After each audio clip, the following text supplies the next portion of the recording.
Morning. We're going to be talking a little bit about this thing, this nasty little bugger right here.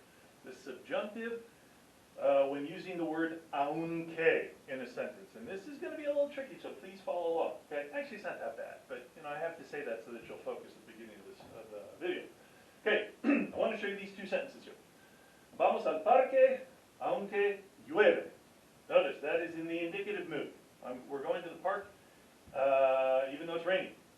Vamos al parque aunque llueva. That's the subjunctive. Now, both of those sentences are correct, but they mean two slightly different things. The first one means we're going to the park even though it's raining. We are looking outside, it's raining, oh good heavens, we're still going to the park. Doggone it. Okay? This second one, we're going to the park even though it may rain. Okay? We don't know if it's going to be raining. We're looking outside, it's cloudy. Well, we'll go to the park even if it's raining. Okay? And that's the key thing. Did you hear me say even though and even if? Okay? The easiest way I can explain this is that this word, aunque, translates into English as two different things. Either even though or even if. Okay? If it's even though, we know it's happening, we know that this is the case, we use the regular indicative mood here. Llueve.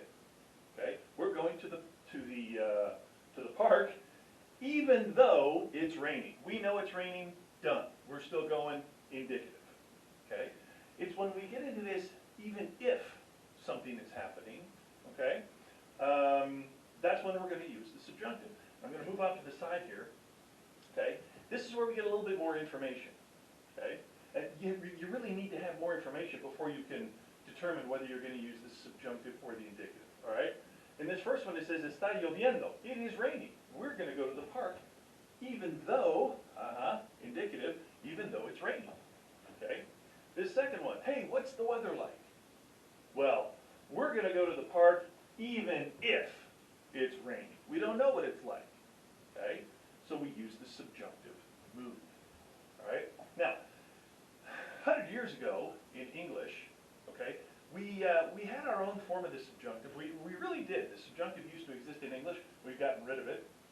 But people would say things like this. We're going to the park even though it may rain. Okay, we would use that little word may.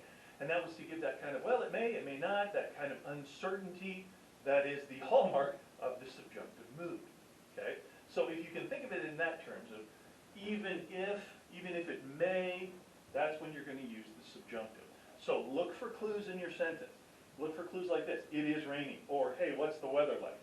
Whenever you're talking about uncertainty, like, well, what is the weather like? I don't know. Well, we're going to go to the park even though it may rain, okay? Or even if it may rain.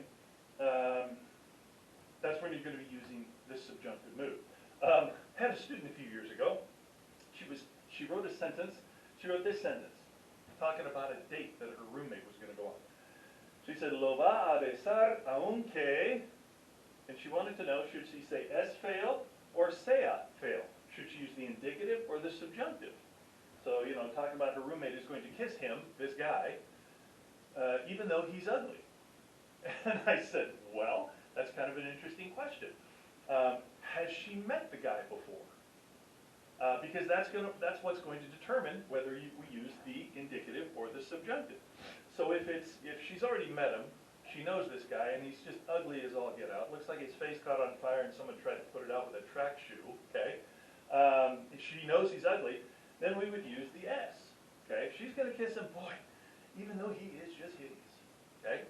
On the other hand, if it's a blind date, she's never met the guy before. Okay, then we'd have to ask. Then we'd use the subjunctive because the question would be, or the statement would be, well, she's going to kiss him, even though he may be just really ugly, even if he is really ugly. Okay, I just thought that was such a hilarious situation. I had to share that. I had to bring that up. But we determined, in this case, that she had never met the boy before.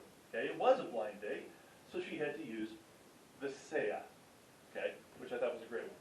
Also, another quick example. I saw this movie where this guy was. It was kind of a war movie. It was a really cheesy humans versus aliens. It was a really terrible movie. I can't even remember the name of it.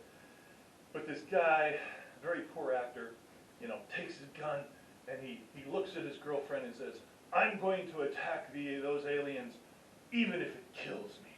And it was so overly dramatic. And as I often do when I'm watching movies, I will think, well, how would they say that in Spanish? Okay, I know, I'm a nerd. I'm a hopeless nerd. Just, yeah, you can't fix this, okay? And I thought, so how would he say that, you know? Voy a atacar a los extraterrestres, aunque blank. I'm going to attack the aliens even though it kills me, okay? So I had to think, well, would he say, me matan, even though they kill me, okay? Or would he say, me maten, they may kill me? And I guess that would be determined by how sure he was that he was going to die. If he's certain, yeah, I'm going to attack those aliens and they're going to kill me, aunque me matan, even though they're going to kill me, indicative, I'm still going to attack. Or maybe he's got a little bit of hope. Hey, I'm going to attack those aliens even though they might kill me, okay? In that case, he would use the subjunctive. He would say maten, okay? All right, so quick recap. Look for other information. You can't determine which one of these you're going to use, you know, if the question's just thrown at you. If all you have is this much and then, you know, these two verbs are given to you, you don't know what the person's trying to say, okay? You have to look for the other information. Is it a certainty? Is it possible? Is it not possible, okay? Is it more like an even though this is the case, or even if it might be the case? Those are the things that you need to ask yourself to determine whether you're going to use the indicative or the subjunctive. Good luck!